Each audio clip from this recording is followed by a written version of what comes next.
evening and welcome to this edition of KTN Friday Briefing Online. My name is Betty Kello. Glad that you could join us. Now, the civil society today held demonstrations at the Communications Authority of Kenya offices. The activists blamed the Director General of the Communications Authority of Kenya, Francis Wangusi, and Information Cabinet Secretary Fred Matiang for the stalemate over digital migration failure. Here are the details.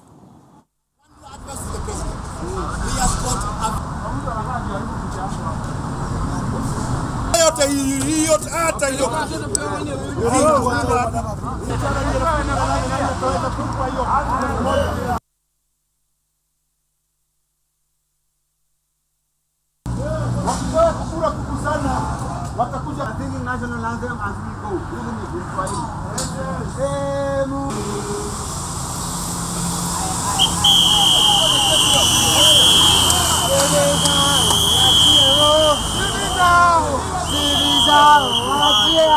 Watu wa media ndio wanajuanga kama iko hizi inaendelea katika hii nchi. Ndio wanatufahamisha maneno ya hii chicken gate yote. Sasa imagine kama hakuna, tutakuja kujuaje hii maneno iko? Hatutajua. This is a very small problem ambayo ingekuwa solved. Tuko na Wangusi watu wengine hata hapa tujue alipata hii kazi namna gani. Sasa tunauliza rais, sasa hii kitu ikuwe mikononi yake, and I can assure you the president will do that. The family of Mesha Kipe has come out to claim that the body found at the Tsavo Game Reserve on the 30th of December is indeed that of their kin. The family says that they have identified physical features that prove his identity. Timothy Otieno has that story. The controversy surrounding the identity of a body believed to be belonging to ICC witness Mesha Kipe may soon end. This is after Yebei's kin confirmed that indeed the remains of a man found at the Tsavo Game Lodge on 30th December is that of Mesha Kipe. Niko sure ni yeye sababu nimeona vitu mingi yenye alikuwa nazo. So I'm very much convinced ni yeye. Tumemtambua kwamba ni yeye kwa kufanana na hata kimo cha mwili ni yeye. The man who went missing last year has been the subject of media attention after another body was found in Rivayala on the 28th of December last year. Initially, the family thought it was Yebei, but lab tests revealed that the body belonged to Yusuf Hussein, a matatu tout from Wasingishu County. Yebei's body was found 38 kilometers from Voi town late last year, and according to the witnesses, it had not decomposed. There was a duplicate collection of samples for DNA examination.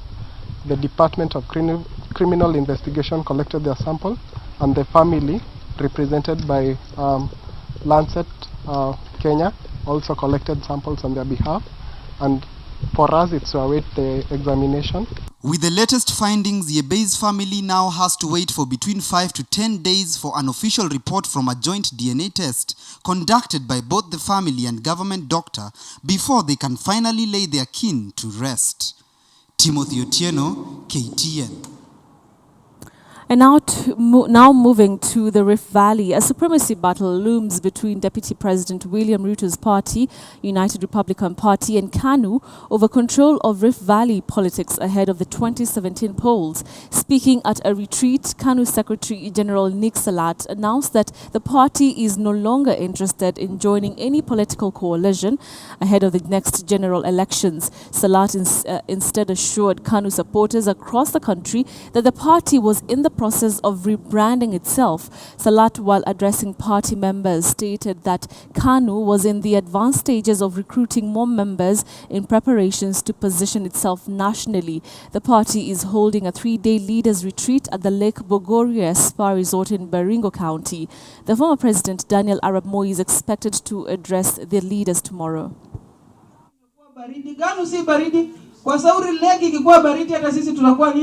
There are so many issues that we need to iron out. One, the surprises that the formation of JAB as a party is of concern to our members, and they need to know our stand. So we've made it known that KANU is not about to fold. KANU is here to stay. The independence party of this country is not going to join any other party. Energy Cabinet Secretary Davis Churchill says opposition over the controversial 14 billion shillings Kinangop wind power project has been caused by a communication breakdown between residents and investors. Churchill assured that the government will address issues raised by residents to ensure the project kicks off as planned. The Kinangop wind power project seeks to generate 61 megawatts of renewable energy that would also benefit residents of Nyahururu County once completed. Apart from generating power, the project will create job opportunities, both direct and indirect. Last week, there were violent protests in the area when irate villagers attacked a farmer who had allowed surveyors to subdivide his land in preparation for the project kickoff. One person was also shot dead during a confrontation between police and villagers opposed to the multi-billion shillings project. The farmers are demanding reasonable compensation for the land where the wind turbines will be erected. Create opportunities that would make this place the epicenter of investors, when you generate power here and you don't have to transmit. You know, when you transmit power, you get power losses. You get other industries coming in because the cost of power here will be cheaper than anywhere else in Kenya because you don't have transportation cost for power because building the network has got a very huge cost, and more importantly, there are transmission losses. So to be able to really generate 61 megawatts here and consume most of it or part of it in industries that would come to Nyandarua, that would come here to Olkalau, is something that we have not contextualized. And yes, we have discussed those issues. Teacher Service Commission Secretary General Gabriel Lingoboini says teachers will only be promoted based on their hard work and merit. Speaking in Othaya Boys High School during a project launched to gauge teachers' performance, the TSC Secretary reiterated that there will not be any blanket promotions for teachers across the country as has been in the case in the past. Lingoboini added that assessment will be done on an individual basis. It is like a performance contracting, whereby now with performance contracting is only that people have been fighting it out, but it's good because you have to agree with the person expecting you to deliver. And it has a positive impact on how teachers behave, how they do their work, and more importantly, on performance. Because these schools have shown that there's a difference in terms of performance and they are doing better, both primary schools and secondary schools. And we shall soon roll out this program to all the other 47 counties. And that will be the turning point for the teaching profession, because we want to professionalize teaching so that we are accountable to the children that we teach, and they should also be able to know why they are not getting quality education by questioning when we are absent from class. Police in Naivasha have finally caught up with the cartel behind the illegal slaughter of donkeys and cattle in the area. 3 suspects were arrested in the act this morning as police mounted a manhunt for a popular Naivasha town trader who is allegedly the mastermind behind the illegal trade. The arrest comes barely a fortnight after unknown suspects slaughtered 6 donkeys and ferried the meat to an undisclosed location. Police officers managed to recover 3 slaughtered cattle and a carcass of a donkey during the early morning incident near Mithuri Estate along the Nairobi-Nakuru highway. The officers also confiscated a taxi used to ferry the meat, which was well packaged in gunny bags, as a second vehicle got away from the scene. Well, the owner of the livestock, Mary Nyambura, said that the suspects broke into her home at around 4 a.m. and drove away with the animals. Kwenda kwa site nikagonga ofisa ya polisi nikamwambia ile gari inabebaga nyama ya kuiba iko na hapa na iko nyama inawekwa ndani. Ofisa nikamwambia bebwe na nduthi ateremuke na mimi nimfuate nyuma. Kukuja sasa nikasikia amewaambia rareni chini. Hao vijana ambao wameshikwa sababu ni vijana wa hapa wanapelekwa straight kotini. Na ni kweli mimi nimedhibitisha ng'ombe zimechinjwa, zile kaka na punda zimechinjwa, zile kaka zimeletwa hapa na tunataka kujua hasa zinapelekangwa wapi, ni akina nani huwa wanabeba, ni akina nani huwa wanaenda kuiba hizo ng'ombe kwa sababu ita cartel. Let's move on to business news. An electricity generating firm KenGen's net profit rose by nearly 400% in the first half financial year 2014-2015. While the impressive performance was boosted by higher revenue from electricity sales and a tax credit, the firm's profit after tax rose by 384% to hit 4.93 billion shillings compared to 1.02 billion shillings over a corresponding period in the previous year. The firm's growth in installed power capacity boosted its revenue from electricity sales, rising by 37.5% to 11.66 billion shillings. KenGen's installed power capacity stood at 1,575 megawatts by end of the first half compared to 1,231 in 2013. Profit before tax more than doubled to close the year at 3.79 billion shillings compared to 1.83 billion shillings previously. However, the company's tax credit stood at 1.12 billion shillings compared to 818 million shillings deducted as tax in the previous first half period.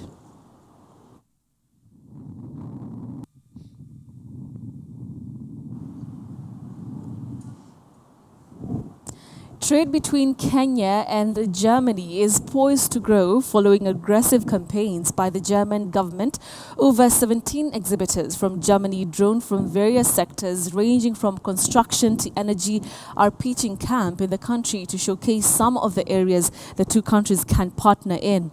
KTN's Abby Agina spoke to some of the exhibitors to get an understanding of why Kenya was a key market for the Germans. The exhibition being held at KICC is a clear indication of what having a strong presence in Africa means to Germany. Although the exhibition will be a major platform for local businesses to engage with exhibitors, German traders are playing a whole new ballgame in their quest to have a slice of the Kenyan market. I think the German, they know the potential is here in Kenya, in the whole East African countries here. And I think the focus is more and more in Africa. And we know you have big potential and we want to use this, of course, to promote our system, and maybe you can use our systems for new projects. You've mentioned the realignment of Germany's business focus in Kenya comes hot on the heels of China's fast-growing dominance in African economies. We have 75 local partners in the world, but yeah, unfortunately not in Kenya, but this is one of the reasons that I'm here on the trade show. Speaking to one of the key organizers, Skanda Negasi, the chief executive of Trade and Fairs Consulting, he is of the view that there is still room for other countries to tap into the Kenyan market. There's still potential for everybody. It's still a piece of cake for everybody.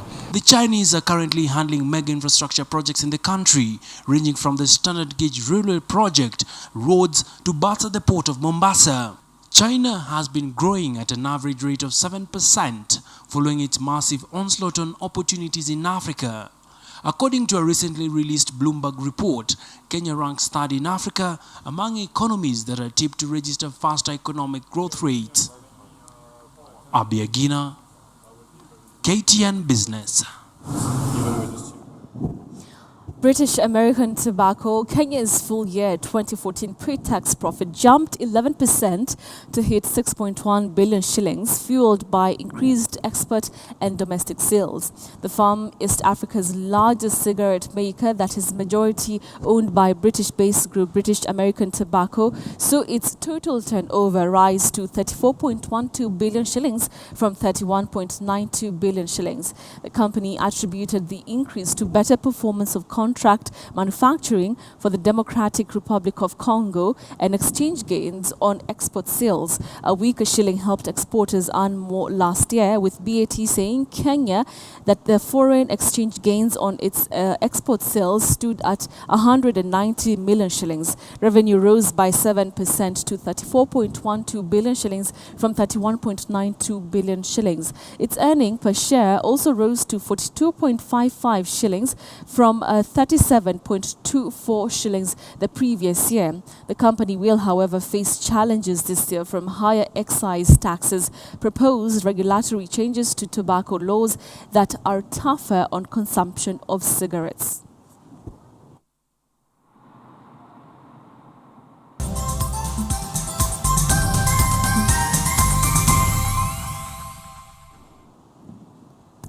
Let's move on to some sporting action. And Gor Mahia have vowed to exercise the bad luck that has followed football clubs representing Kenya in continental competitions when they travel to Madagascar tomorrow. The Kenyan Premier League title holders carry a narrow 1-0 lead from the first leg. Kogalo are set to depart from Antananarivo on Saturday. Robinson of Kenya reports. The 1-0 lead notwithstanding, Gor Mahia will be walking a tightrope in their return leg match on Sunday against Madagascar champions. Synapse will be enjoying home advantage. Gor Mahia's recent record in international competitions has not been impressive, but coach Frank Natal is optimistic his charges can deliver going into the tie. And I think the public in Kenya have to be realistic about their expectations about how far we can go in this in the Champions League competition. Hizi sema ati performance yetu ambayo tukiwa away sana, but all in all nadhani tumegain experience enough, na come Sunday najua tutashow good fight. Despite basking on recent back-to-back victories in DSTV Super Cup and the League Open against Mathare United, the Green Army have had new players delivering from the go and are hoping new entrants will spearhead the team's revival. The players from last season have accepted and encouraged and supported the new players, and the new players have come into the club and settled well. The more unakam in kwa team alafu unaingiana tu na players wengine, hiyo inashow we ni player mzuri na inashow qualities of a good player, so mimi naweza urge to keep on. Performance poa ni kuwakad tu daily na kuwakad na kubelieve na kutrust kwa Mungu.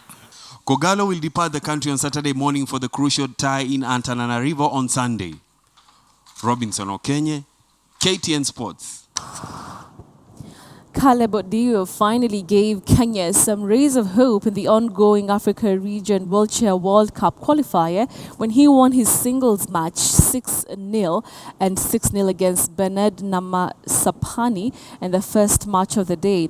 In another match, Kenya's Rahel Akoth proved too skillful against Perrine Brandy from Mauritius. Rahel gave Perrine no breather space as she served her way to a 6-3 victory in the first set. In the second set, things went one way as Rahel won the set 6-2 to win the match. Phoebe Masika also proved her prowess as she defeated Maricen Veronique from Mauritius in sets of 6-0 and 6-1 in the men's category. Kenya's Peter Munuve fell to Tanzania's Novutas Temba in sets of 0-6 and 3-6. The competition continues tomorrow.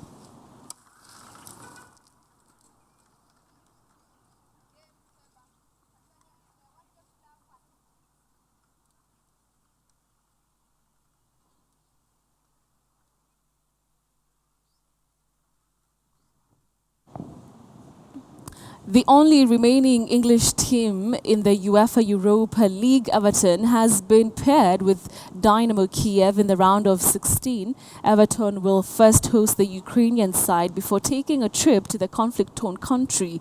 The first leg is set for March 12th at the Goodison Park before travelling the following week to Kiev. Liverpool, Tottenham and Celtic were all eliminated on Thursday night after losing their respective matches. Defending champion Sevilla were paired with Spanish La Liga rivals Villarreal, while face fillers Italians Roma, Turkish side Besiktas, who take on Club Brugge of Belgium, while Italy's Inter Milan played German side Wolfsburg. The winners of the 27th May final in Warsaw and a Championship League spot.